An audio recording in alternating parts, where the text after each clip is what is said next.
Naşükür insan həmişə elə bilir ki, başqaları keyfdədir.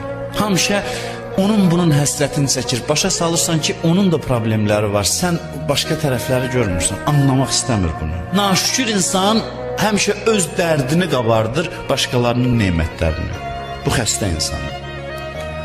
Gördün ki, bir adam başqalarının nemətlərini qabır, filan kəslər keyfdədir, gördün filan oldu.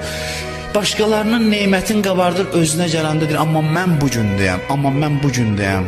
Bu insanda heç bir xeyir yoxdur. Heç bir tərəqqi ola bilməz. Bununla yaşasa insan, onunla yaşamaqdan əzab çəkər. Bu təfəkkürdə olan insanla. Başqa xalqlardan, müsəlmanlarda belə bir mərəz var, xəstəlik var. Başqa xalqlardan özünü alçaq bilir.